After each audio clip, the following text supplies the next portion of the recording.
Ladies and gentlemen, welcome back to another video with Swaggle Haas. And in this video, we're taking a look at Go Collect's hottest trending comics for the week of April 16th. Now, for those who don't know, Go Collect puts out weekly articles. They analyze the hottest selling comic books based on volume of sales and set an increase in movement in the market. So think of these 5 books as the most liquid over the course of this last week. But before I get into it, if you guys could drop me a like, comment, subscribe if you're enjoying the content, help support the channel doing those things, I would appreciate it. Of course, this article is written by Matt Tuck. I will put a link in the description if you guys want to do your own reading.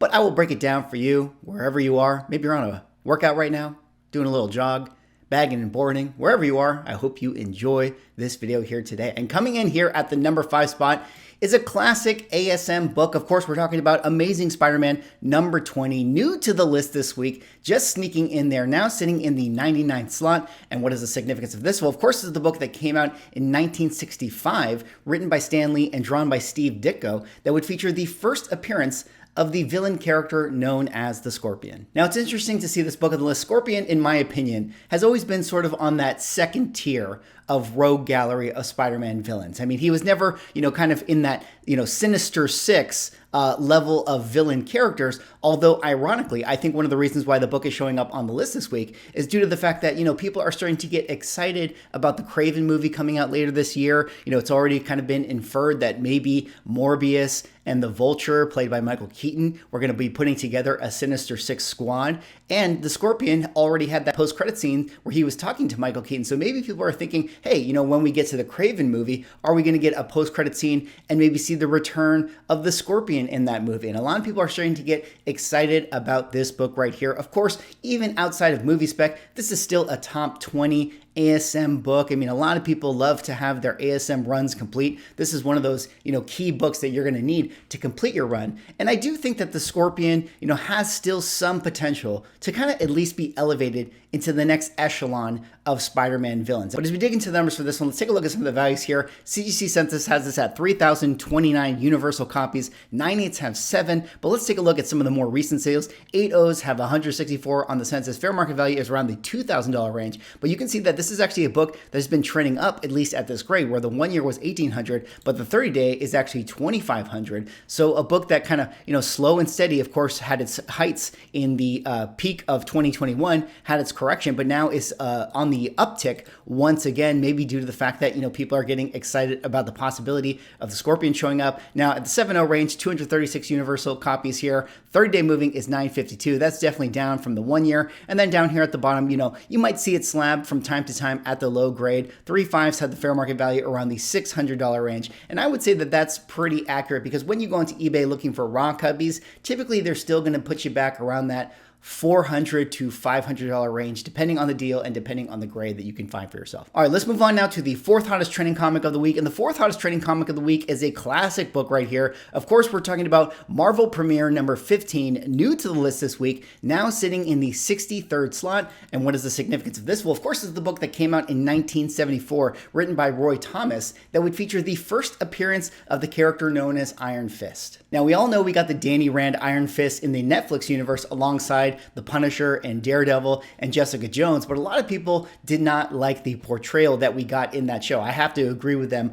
on that front, but a lot of people still kind of feeling like maybe we can do it again, give it another try, get Iron Fist into the MCU, and maybe the second time around, it'll be much better. Of course, we all know that John Bernthal Punisher is going to be returning to the MCU. We already got Charlie Cox Daredevil return to the MCU as well. So a lot of people are sort of expecting that it's only a matter of time before we see Luke Cage and Iron Fist and Jessica Jones also make their way into the MCU. And this book right here is, one that I think is very affordable for a lot of collectors. It's in that, sweet spot, that 1974 year that I think, it's kind of on the cusp of where there are still a lot of copies out there on the census. It's still kind of fairly affordable, although it has the potential to go up in value. But at the same time, we really don't know if they're going to utilize this character. I mean, it's been a lot of speculation, a lot of belief that we might get the Danny Rand version. But of course, in current Marvel comic books, they sort of changed the mantle of who the Iron Fist character is. And I think that there is always that risk that they might do that in the MCU as well. And as we dig into the numbers for this one, let's take a look at some of the values here. For 4,466 universal copies on the census. Definitely lower than that of some of its contemporaries where, in 1974, when you have a lot of these types of books, we're looking at CGC census more around the 10,000 range. But being that it was Marvel Premiere, perhaps there aren't as many copies that have been sold,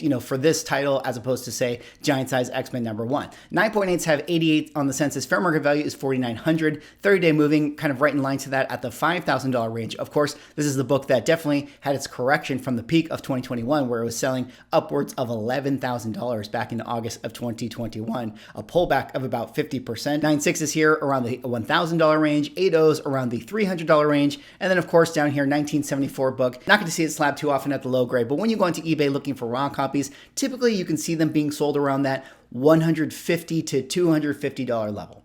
All right, let's go on now to the third hottest trending comic of the week. And the third hottest trending comic of the week is one that is probably no surprise to see on this list. But this one, of course, right here is Star Wars: The Clone Wars #1, new to the list this week, now sitting in the 61st slot. And what is the significance of this? Well, of course, this is the book that came out in 2008, written by Henry Gilroy, that would feature the first appearance of the Star Wars character Ahsoka Tano. Now, I'm sure you guys all saw the Ahsoka trailer. Of course, this is always what Star Wars does. They comes out with a super hot trailer, the market gets super excited about it, all the books start moving out there, and then when we get to the show, a lot of people have been disappointed by the results. I mean, there have been some good Star Wars properties for sure, but I think a lot of people were disappointed of Book of Boba Fett and Mandalorian, and also, a lot of people were mixed on the Obi-Wan Kenobi show, but I think that Ahsoka does have a lot of potential because this is Dave Filoni's baby, and a lot of people are thinking that this is really going to steer the ship towards where we might be going in the Star Wars future. Of course, this is a book that got absolutely crazy during the comic book boom when we originally got Rosario Dawson's Ahsoka make her debut in The Mandalorian show. This one was hitting peak numbers, but it had its pullback, and now with the current excitement, has a little bit of an uptick. And speaking of those numbers, let's take a look at them right now. CGC Census has this at 1,509 universal copies out there. Not too many for a modern book, to be honest. I mean, I know that there is other variant covers that, kind of increase the supply overall, but it does kind of make you think maybe this book has a lot of potential to at least hold a floor for some time, although the 9.8 rate is pretty high, 527 9.8s on the census, fair market value 2,100, 30-day moving around the $2,000 range, and you can see how this book definitely shot up in the height of 2021 where it was hitting $3,600 at the peak in June of 2021, definitely had its pullback and now kind of finding its floor. We'll have to continue to look at this book and see if this actually drops off after the show. I think that the floor is probably pretty steady overall because it's selling, slightly above that 2020 price, which of course is what we talk about a lot here on the channel. 9.0s selling around the $685 range on the 30-day moving, 8.5s around the $476 range, 7.0s around the $400 range, and then down here at the bottom, 2008 book, not going to see it slabbed at the low grade. But when you go into eBay looking for raw copies, typically they still sell around that $300 to $400 range, depending on the deal and depending on the grade that you can find for yourself.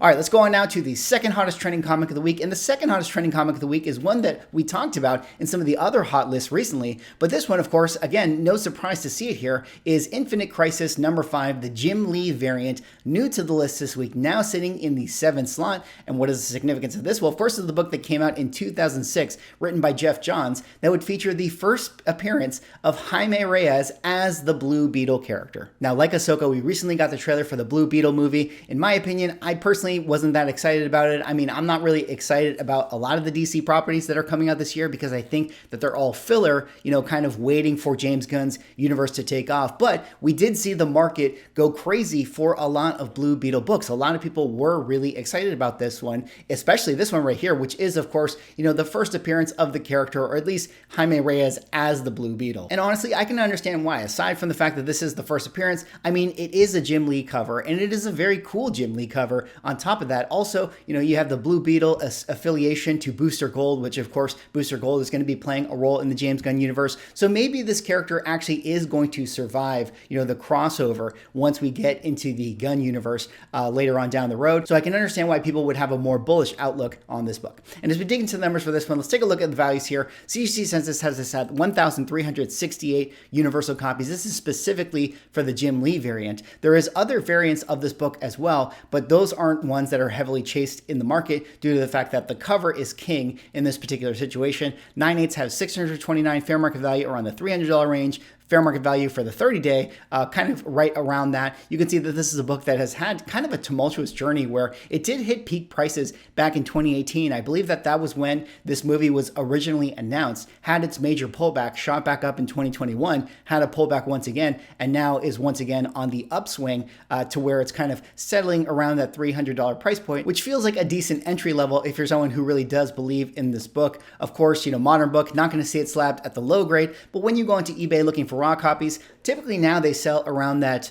$40, $50, maybe $70 range, depending on the deal and depending on the grade. All right, let's move on now to the hottest trending comic of the week. And the hottest trending comic of the week is one that is super hot. I mean, massively hot. I mean, look at this right here. Of course, we're talking about Star Wars Heir to the Empire, #1, new to the list this week, now sitting in the #2 spot. I mean, you're a hot book when you come from outside the list and jump all the way into the #2 spot. Well, of course, what is the significance of this? Well, this is a book that came out in 1995, written by Mike Baron, that would feature the first appearance of the villainous character known as Thrawn. Now, like I already said, we had the Ahsoka trailer come out this past week, and we saw the very first glimpse of Admiral Thrawn in the trailer, presumably going to be the next big bad alongside that of, the Emperor and Darth Vader in the Star Wars universe. And this, of course, being his first appearance, is the hottest book out there in the market right now. I mean, a lot of people, that are fans of the EU Star Wars universe have always talked about, Thrawn being this great threat, that it's going to be amazing when we see this character kind of brought over onto the screen. So there's a lot of high expectations for what this character can actually do. And also people are very excited that they actually took the actor who played the cartoon version of Thrawn, and he is going to be playing the live action version of the character himself. So, you already have the built-in fan base of people who are excited of the portrayal of the cartoon version, and we're going to bring that to live action. I think that that gives people faith for Dave Filoni's vision for the future of the Star Wars universe. I mean, we will see what ultimately happens with Thrawn. It definitely seems like they might establish him in the Ahsoka show, and then apparently we're going to be getting a Mandalorian movie where they kind of do an Avengers Assemble moment and bring all the Star Wars characters together, and presumably they're going to go against Thrawn. And as we dig into the numbers for this one, let's take a look at some of the values here. CGC census has this at 2,613. 9/8 have 358 on the census. Fair market value is $1,250. 30-day moving around the $1,000 range. But you can see this is a book like every other book out there in the market. Shot up in 2021, had a pullback, had a slide, and now is on the uptick once again here, kind of still hovering around or above that of its 2020 price. So a decent entry point if you're somebody who believes in this particular book. 9/6s here, 494 on the census, 30-day moving around the $370 range, 8/0s, 30-day moving around the $143 range. And of course, modern book, not going to see it slabbed at the low grade, but when you go into eBay looking for raw copies, typically you can see them being sold around that $100 to $150 level or so. Anyways, that's all I got for this video. Those were Go Collect's hottest trending comics for the week. Let me know what you guys think. Do you guys have any of these books? Drop me a like, comment, subscribe if you're enjoying the content. I'll see you in the next video.